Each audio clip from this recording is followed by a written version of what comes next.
नमस्कार मित्रांनो, मी गणेश वानकर इग्नाइट अकॅडमीच्या या प्लॅटफॉर्मवर तुम्हा सर्वांचे स्वागत करतो। छत्रपती संभाजीनगर महानगरपालिकेमध्ये लवकरच 224 जागांसाठी जाहिरात येणार आहे। याची जाहिरात येत्या काही 2-3 आठवड्यात लगेच प्रकाशित होणार आहे। मग याच्यामध्ये नेमकी कोणती पदे भरली जातील, कोणत्या पदांचा समावेश असणार आहे, या पदांसाठी काय पात्रता लागणार आहे आणि ही परीक्षा कोणाकडून घेतली जाणार आहे, टीसीएस, आयबीपीएस, एमपीएससी आणि त्यासोबत या परीक्षेचा अभ्यासक्रम एक्झाम पॅटर्न काय असणार आहे, या सर्वांविषयी माहिती आपण आजच्या या व्हिडिओमध्ये पाहणार आहोत। म्हणून तुम्ही हा शेवटपर्यंत पूर्ण बघा। आणि सिव्हिल इंजिनिअरिंग साठीच्या सर्व जेई एक्झाम साठी मित्रांनो आपण लाईव्ह प्लस रेकॉर्डेड स्वरूपाची बॅच तुमच्यासाठी उपलब्ध करून दिलेली। टेक्निकलचे लेक्चर्स तुम्हाला लाईव्ह स्वरूपात जे आहेत तर ते पाहायला मिळतील। टेक्निकल आणि नॉन टेक्निकल अशा दोन्ही गोष्टी तुम्हाला महाराष्ट्रातील सर्वात एक्सपर्ट फॅकल्टी कडून शिकायला मिळणार आहे। म्हणून तुम्ही ही बॅच नक्की जॉइन करू शकतात। बॅच जॉइन करण्यासाठी इग्नाइट अकॅडमीचे ऍप्लिकेशन डाउनलोड करा आणि बॅच जॉइन करताना जर GM10 नावाचा जर कोड तुम्ही यूज करत असाल तर तुम्हाला बॅचच्या प्राइसवर 10% सूट जी आहे तर ती मिळणार आहे। बघा, नुकतेच पुढारी वृत्तपत्र असेल किंवा इतर काही वृत्तपत्र असेल तर त्यांच्यामध्ये नुकतीच एक बातमी प्रकाशित करण्यात आली होती की छत्रपती संभाजीनगरमध्ये 224 पदांसाठी भरती जी आहे तर ती लवकर केली जाणार आहे।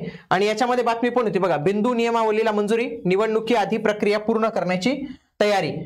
आणि ही बातमी काय आजची नाही मित्रांनो, याच्या आधी देखील खूप सारे अपडेट्स आलेलेच होते। बघा, 23 सप्टेंबर 2024 ची ही बातमी तुम्हाला पाहायला मिळते। छत्रपती संभाजीनगर महापालिकेतील नोकर भरती पुढे प्रश्नचिन्ह, नव्या नियुक्तीनंतर 16 जणांची सोडचिठ्ठी। याच्यामध्ये पण त्यावेळी जी पहिल्या टप्प्यात जी परीक्षा घेण्यात आली होती त्याच्यानंतर अनेक उमेदवारांनी राजीनामे दिले कारण की ते वरच्या काही PWD असेल, WRD असेल अशा जेईला ते सिलेक्ट झाली। मग त्याच वेळी सांगण्यात आलं होतं की पुढची प्रक्रिया कधी होईल। मग त्याच्यामध्ये त्यांनी काय सांगितलं होतं की प्रत्येकाला प्रत्येक पदासाठी बिंदू नामावली ही तयार करावी लागणार आहे। बिंदू नामावली तयार करण्याचे काम विभागीय आयुक्तालयाकडून करण्यात येत आहे आणि त्यामुळे त्यासाठी किमान 1 वर्ष होऊ शकतो आणि 1 वर्ष नोकर भरती होऊ शकणार नाही अशी माहिती सूत्रांनी दिलेली आहे। मग ही केव्हाची बातमी होती मित्रांनो, 23 सप्टेंबर 2024 ची। मग त्याच्यानंतर आता महानगरपालिकेने जे आहे तर ते याच्यावर प्रचंड काम जे आहे तर ते आपल्याला केलेलं दिसतं। बघा, महानगरपालिकेतील विविध रिक्त 12 संवर्गाच्या 224 पदांच्या बिंदू नामावलीला विभागीय आयुक्तांकडून मंजुरी जी आहे तर ती मिळाली असून मनपाच्या निवडणुकीपूर्वीच भरती प्रक्रिया पूर्ण करण्याचा प्रशासनाने संपूर्ण तयारी जी आहे तर ती केलेली आहे। महापालिकेत विविध प्रवर्गातील अधिकारी कर्मचारी यांची 5000 पदे मंजूर आहेत। दर महिन्याला 15 ते 20 कर्मचारी इथं सेवानिवृत्त होते। याचं कारण असं की खूप आधी पदभरती झाली होती, तो एक जो लॉट होता तर तो लॉट आता संपत आलेला आहे। त्यामुळे कंत्राटी कर्मचाऱ्यांची संख्या वाढत आहे आणि यासोबतच बिंदू नामावली तयार करून विभागीय आयुक्त यांच्याकडे मंजुरीसाठी प्रस्ताव पाठवला होता आणि या प्रस्तावाला विभागीय आयुक्तांकडून मंजुरी आता मिळालेली आहे मित्रांनो। आता त्यामुळे महापालिकेकडून भरतीसाठी प्रक्रिया सुरू करण्यात आलेली। यामध्ये तब्बल 224 पदांचा जो आहे तर तो समावेशित केला जाणार आहे आणि याच्यासाठी आयबीपीएस या संस्थेची निवड केलेली आहे। म्हणजेच काय मित्रांनो, परीक्षा कोणाकडून होणार आहे, परीक्षा ही आयबीपीएस पॅटर्न द्वारे जी आहे तर ती होणार आहे मित्रांनो। याच्यामध्ये लवकरच म्हणजे जाहिरात प्रसिद्ध झाल्यापासून 3 आठवड्याची मुदत जी आहे तर ती दिली जाणार आहे आणि त्याच्यानंतर लगेच तुमची परीक्षा जी आहे तर ती घेतली जाणार आहे। 8 ते 15 दिवसात जाहिरातीची शक्यता आहे। म्हणजे जेव्हा ही आचारसंहिता संपेल, ही डिसेंबरची जी आचारसंहिता आहे ती संपेल त्याच्यानंतर काही दिवसातच आपल्याला ही जाहिरात जी आहे तर ती पाहायला मिळणार आहे। मनपाच्या या भरती प्रक्रियेसाठी 8 ते 15 दिवसात जाहिरात प्रसिद्ध होण्याची शक्यता असल्याची माहिती दिली असून यात विविध पदांचा समावेश जो आहे तर तो असणार आहे। मग याच्यात कोणती पदं जी आहेत तर ती भरली जाणार आहे तर हा संपूर्ण चार्ट आहे मित्रांनो। बघा, उप अग्निशमन अधिकारीची 4 पद आहेत। मेन म्हणजे अग्निशमक फायरमन याची पद सगळीकडेच रिकामी पाहायला मिळतात, याची 100 पद आहेत। त्याच्यानंतर अभियंता इंजिनियर तर याची 32 पदं। त्याच्यानंतर कनिष्ठ अभियंता 24, ही शक्यतो सिव्हिलचीच पदं असतील मित्रांनो। अनुरेखकची 9 जे आहेत तर ते लेखपाल असतील, हे रोखपाल नाही लेखपाल तर हे 12 पदं। त्याच्यानंतर उद्यान सहाय्यकची 6 पदं आणि स्वच्छता निरीक्षकची 12 पदं तुम्हाला इथं पाहायला मिळतात। मेन म्हणजे जर आपण जर इथं पाहिलं ना मित्रांनो, जेई आणि सीएच्या जागा आपल्याला इथं ज्या आहेत तर त्या बघायला मिळणार आहे आणि मेन म्हणजे सिव्हिलसाठी ही जाहिरात चांगली असणार आहे। परीक्षा ही आयबीपीएस कडून घेतली जाणार आहे आणि याच्यामध्ये सिव्हिल वाल्यांसाठी ही चांगली संधी जी आहे, सिव्हिल जेईच्या जागा आपल्याला इथं बघायला मिळू शकतात। आता याच्यामध्ये एक पद आहे लिपिकचं। लिपिक पदासाठी भरती होणार नाही मित्रांनो। लिपिकच्या 50 जागा त्यांनी रिक्त ठेवलेल्या आहेत कारण की याच्या संदर्भातले न्यायालयामध्ये जे आहेत तर ती याचिका केलेली कारण की याच्या आधी तिथली जे 28 लोक होते जे लिपिकच्या खालचे प्रवर्गाचे होते त्यांना पदोन्नतीतून वरती केलेलं होतं, पण नंतर त्यांनी पुन्हा पदभरती करायचं ठरवलं। मग या 28 लोकांनी कोर्टात धाव घेतलेली। त्याच्यामुळे जोपर्यंत याचा न्यायालय निकाल येत नाही तोपर्यंत लिपिकची भरती छत्रपती संभाजीनगर मनपामध्ये आपल्याला बघायला मिळणार नाही मित्रांनो, हे लक्षात घ्या।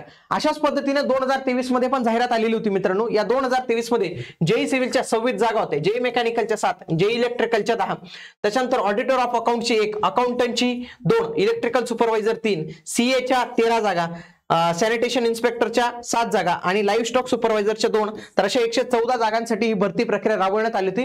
त्यावेळी आपल्याला फायरमन पद हे बघायला मिळत नाही. यावेळी ऍक्टिव्ह फायरमनचेच आपल्याला 100 जागा ज्या आहेत तर ते इथं बघायला मिळणार आहे.